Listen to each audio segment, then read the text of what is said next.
Do you think aviation is cool? Do you think serving in the military is cool? Do you think maybe military aviation is cool? Here's an F-16C Fighting Falcon. This is the plane I want to fly when I graduate from college. I'm in the Air Force ROTC program, and that gives me the opportunity to graduate and fly one of those when I graduate. So today I'm going to tell you about Air Force ROTC. First, I'm going to explain the GMC route, the General Military Course, the POC, the Professional Officer Course, and lastly, I'll tell you where you can find more information about Air Force ROTC. First, General Military Course. GMC cadets are freshmen and sophomores in college. Freshmen are known as AS-100s, AS-150s, or Cadet 4th Classmen. Sophomores are known as AS-200s, AS-250s, or Cadet 3rd Classmen. GMC cadets are preparing for field training, but they have to compete first to get there. To compete for field training, they take a series of tests. They take the AFROTC, the Air Force Officer Qualifying Test. This includes testing you on your math skills, your reading comprehension, your English knowledge, and your aviation skills. They also take the PFA, the Physical Fitness Assessment. This has a 1.5-mile run, 1 minute of push-ups, and 1 minute of sit-ups. These go towards your competitiveness for field training. But if you get into field training, you have to have uniforms. Air Force ROTC cadets are issued 3 uniforms. These are your PTGs, your physical training gear, your service dress, your nice blues which you wear to good events, and lastly, your OCPs, your utility uniforms. These are your typical camouflage pattern uniforms that you see military members wearing. Here's an example of the Air Force ROTC OCP blouse. It has the typical camouflage design. It has your cadet rank. This is Cadet 4th Class. It has the U.S. Air Force patch, the ROTC patch, and lastly, but most importantly, it has the U.S. flag. Field training is a basic training or boot camp that takes place in the summer between your sophomore and junior years.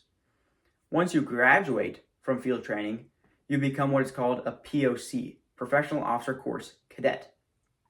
After graduating field training, POC return to their detachments and take up leadership positions. These can include being a flight commander, so directly leading and teaching the upcoming GMC. You can be part of the support staff, which is plans and programs, so planning events and scheduling new meetings, or public affairs, which is taking pictures and posting them online. Or you can be at the wing level, so director of operations, deputy wing commander, cadet commander is the highest cadet in the detachment, or inspector general.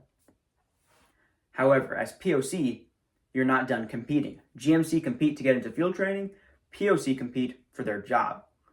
Again, the Air Force Officer Qualifying Test still goes towards their job. They have to take and pass the PFA every single semester. That score also goes towards their job, but passing is not enough. You have to get a really high score, like a 95 or above, to actually get the job you want, or to be competitive for the job you want. For instance, your AFOQT, your PFA, and your GPA all rack and stack against every other cadet in the nation, and the top cadets will get their top job. Let's say there's 1,000 cadets who are going up for job selection this year. Let's say it's the Air Force, so most people want to become pilots when they graduate. But let's say only the top 100 cadets want to be pilots when they graduate. Let's say there's also 100 pilot slots for the year they graduate. Well, then the top 100 cadets who want pilot slots and the top 100 pilot slots are going to go to each one of those cadets. However, if there's 100 cadets that want pilot slots and there's 50 pilot slots available, only the top 50 cadets will get those pilot slots. The other 50 plus that did not get into pilot training will have to go train for another job, perform that job for a couple of years, and then possibly reclass later on into the pilot job if they can get it.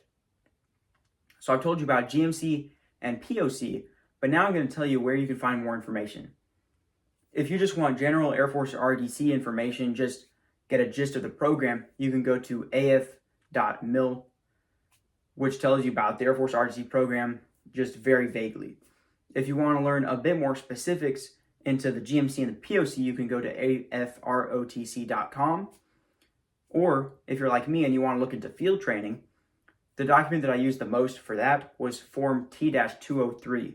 This is the official Air Force form that goes over field training, how to prepare for it, and what it entails. Lastly, if you really want to get into the weeds of the Air Force ROTC program, you want to learn how you're actually racked and stacked against other cadets, or how competitive you are for your job, you can go to afrotc.info. That'll tell you all about the very, very in the weeds information that you might want to know. In summary, I've told you about the GMC route, the POC route, and where you can go to find more information. If you want to serve your country, if you want to go fly those cool military aircraft, Air Force ROTC is the fastest and easiest way for you right now to go and fly an F-16. Thank you.